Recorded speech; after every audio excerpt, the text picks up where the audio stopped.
As far as the injuries go, just real quick, Juan Thornhill tore his ACL. And so he'll go through that process of getting that fixed up, and he's had a heck of a year. He's a good football player and has a great future ahead of him. So this will slow him down a little bit, but he'll be back and ready to go. The thing that happened yesterday, Armani Watts had an opportunity to step in with limited reps, did a great job for us. Kendall Fuller, who's one of our most flexible guys, kind of plays everywhere, and he also worked in a safety and did a heck of a job. And nobody's smarter than Kendall Fuller. I mean, he's a brilliant guy, great football mind, and so both those two I thought did a nice job of stepping in and playing. Kendall's kind of played everywhere, like I said, so great flexibility there. Spags will work it out, and he'll fill in that spot. And all players are different, so you play with their strengths, and that's what Spags is very good at doing. So with that, on a positive note, what a great atmosphere yesterday for a football game, for you guys too. I mean, that was an exciting atmosphere for the things that happened with the Dolphins and New England game, to the way our guys played, to the whole thing with potentially the last game for their quarterback, who's a future Hall of Famer, and all these things. I mean, there were a lot of great stories there, and but I appreciate the way our guys handled it, the way they came out and played easily. If you're not mentally tough enough, you could have a setback there. Our guys didn't do that. They powered through it. I had a chance to meet with them this morning and congratulate them on that. And they get a couple days off here to rest up and get back. We got a little bit of the flu and cold stuff going through our team right now, so we'll be able to get rid of that and kind of get back fresh here come Thursday. So with that, time's yours. At what point in the game yesterday, at what point near the end then, did you actually find out that the Dolphins had won? How did you find out? I found out with the crowd. When they hollered, I figured something good happened, because it wasn't happening with us right at that moment. I mean, we had a good one happen right after that with Dan, but right there is kind of when I found out. So. Andy, when you come back Thursday, or the players come back, are you practicing straight through, or 2 days? Yeah, we'll mix it up. We'll mix it up as we go. They'll have a couple days on and then a day off and that type of thing. So we'll work through it. Very similar to last year and how we did it there. It's just this is a Sunday to Sunday type game, so it's a situation as opposed to last year. Coach Damian Williams was talking about how fresh he felt after his game yesterday. He was really successful for this team in the playoffs last year. What kind of role do you see him playing in this postseason? Yeah, so he did. He had a real good game for us. I mean, two of those runs, he almost had a third one on the screen, were tremendous. And he looked fresh and healthy, right? So, I mean, that's where he was kind of been banged up a little bit. So it was good to get him back in there and going. And listen, we'll just keep building on that as we go. He came out healthy, which ends up being important for the next game. Andy, I know you mentioned yesterday just the progression that McCole has had as a rookie this year. But so much of his conversation surrounding him around the draft was how limited he was and sort of the role that he was distinctly under at Georgia. What, in your scouting department and understanding him and having the talks before the draft, led you to believe that he had the ability to not only fit your offense well, but had the sort of the wherewithal to sort of take coaching as the season went along to where he is now? So I give a lot of credit to Greg on that, Greg Lewis, who's been there, done that, been a third receiver for me for a lot of years there, and in the league. He played quite a few years. So Greg's been great with him on how to progress and how to handle the National Football League. And then Tyreek, I think, has been tremendous. I always say this about when I was in Philly, I had John Runyon and Trey Thomas, and both those were in a different stratosphere. So they were all 6'8", and you see it with the centers in the NBA. It's a different world when you're up there. Not a lot of guys walking around like you. So those centers have their own special camp they do and everything. In the NBA, well, it's that way with fast guys.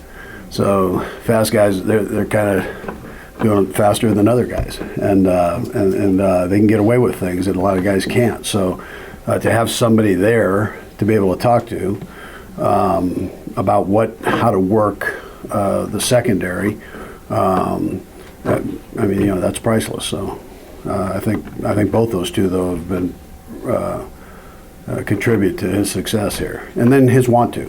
So, yeah. Andy, besides just obviously scoring on that play, were there other particular parts of that kickoff return that really stood out to you when you rewatched it?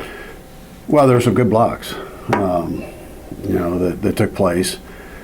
His ability to straddle that line now, to where the TV people, they had to come back, or the officials had to come back and kind of, the people in New York, and kind of sort it out to see if he was still in. I mean, he tightrope that thing and was able to stay in, but the blocking I thought was great. The scheme was good, and then his ability to break that last tackle, right, was also big. So, he did a nice job.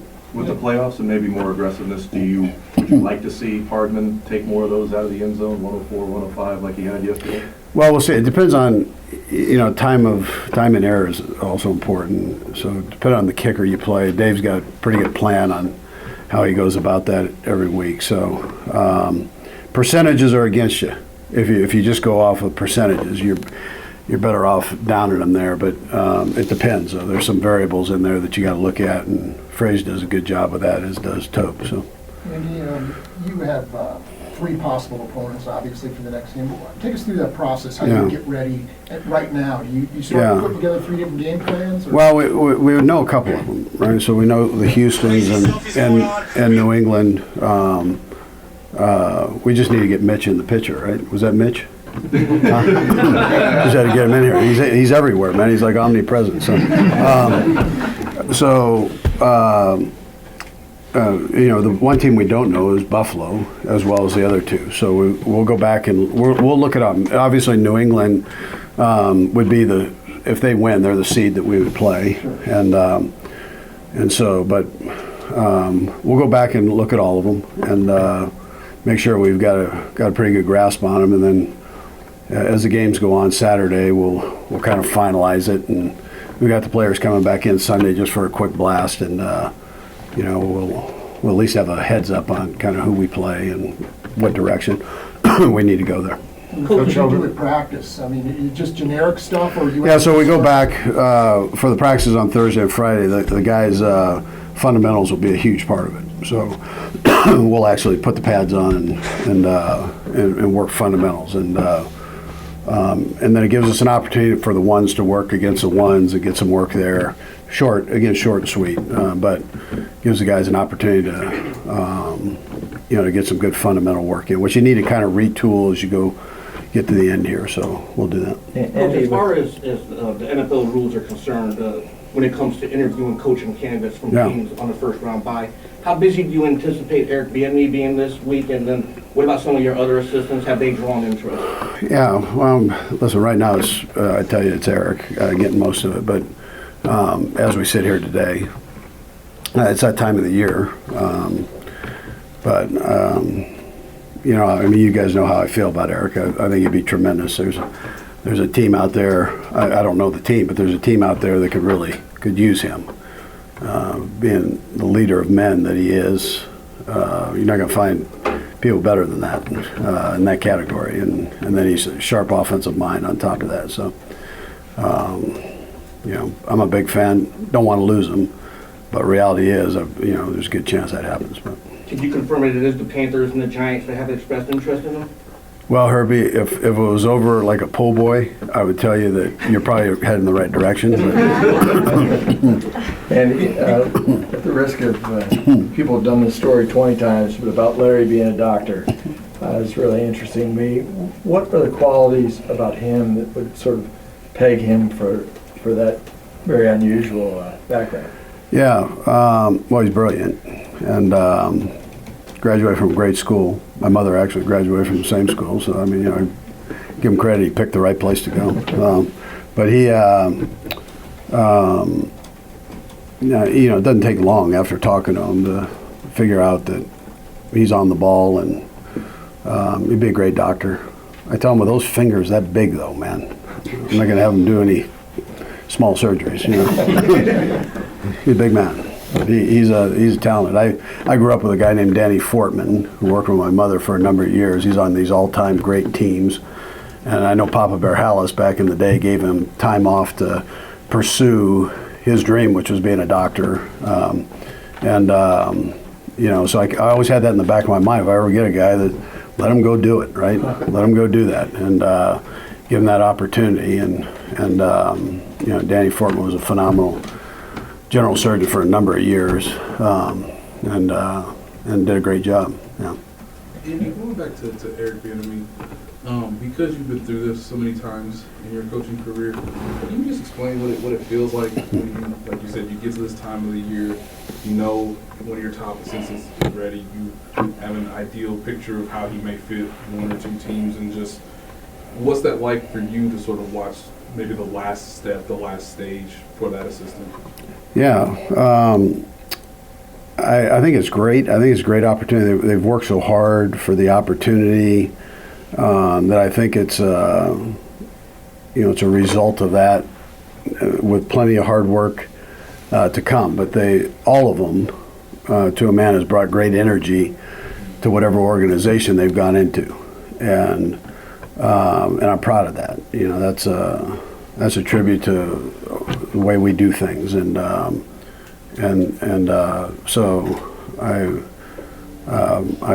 I hope they all get an opportunity. That's how I feel, and they're great coaches out there. It's a matter, of just keeping that going, and so I don't put restrictions on it. I let them try to go get the thing and do their best. How much do you think the guys in the locker room, particularly the ones on offense that work primarily with Eric, how much do you think are they invested in sort of the idea of him potentially being the head coach? And and understanding also the historical ramifications of him being a minority with the Rooney Rule in place, and how that's sort of been an issue this last few years in the league. Yeah, so we're past that, right, with Eric. I mean, Eric, with whatever the Rooney Rule stands for, I understand all that. I got it.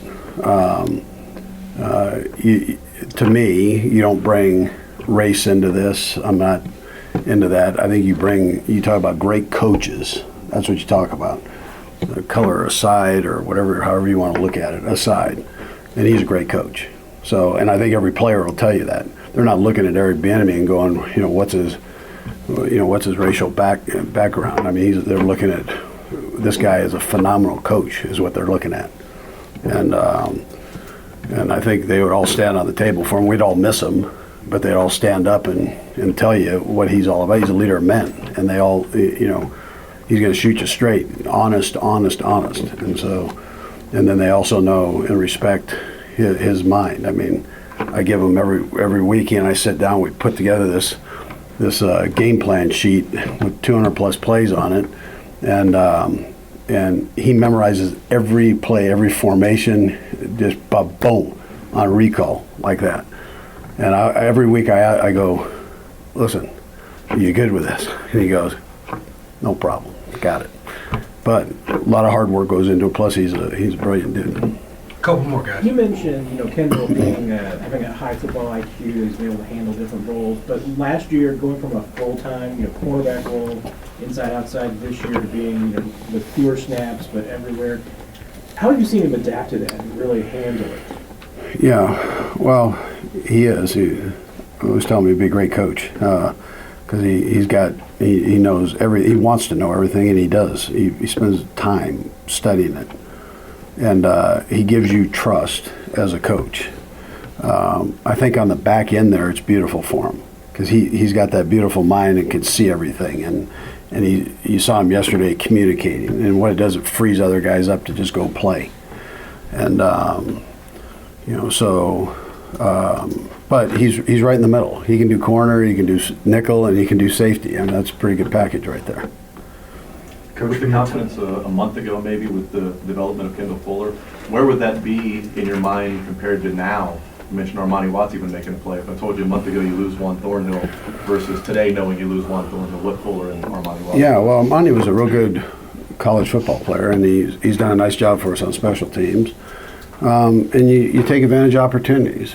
He was banged up as Kendall. I mean, Kendall still got his thumb wrapped up, so sometimes those things set you back, and another guy gets an opportunity, and then you stick with it. I mean, that's that's a tribute to Brett for bringing in the guys that he's brought in. So you kind of go with whatever hot hand. If a guy steps in, you don't want to disrupt that either, and that's you've seen that. So over time here, but we have confidence in the other two guys to step up and do a good job. Coach, another one of those guys that Brett brought in, Charvarius Ward, from the time that he first got here a couple of years ago and you saw him then to the player that he is right now, just how can you explain that development and where he's at right now? Yeah, he's grown as much as anybody here. I've mentioned that about D-Rob, and I tell you the same thing, about Charvarius. He's another kid, this smart kid, and works his tail off, and I think he's playing confident football right now. And you have to have a short memory out there. I think you have to learn that as a young guy in the NFL. I mean, there's some good players. It's not like college where you might get one or two. I mean, this is every week. You got a good player. So, and sometimes you just got to blank out and learn from the mistake and move on with the same confidence that you had going into it. And I think he's learned that with time here. Last question. Coach, Tyreek Hill said yesterday after the game that every time Damian Williams is in that position where he's running a long touchdown and he's going to chase him, and he said if he'd been on the field when McCall Hardman was doing that with the kick return, he would have done the same thing. How important is that in-game and in-team competition, and how does that kind of elevate the level of play and everything that you see from your own? Yeah, well, I went back. Somebody said that last night, and I went back and I looked at the play, and Tyreek actually had to pull himself through two guys to get to him. So he might have caught him sooner. I didn't realize he was doing all that, but and I really didn't see him. I saw him behind him, and I didn't know he had that kind of goal in mind. But he's fast. Yeah. All right, thank you. Okay, good. Thank you.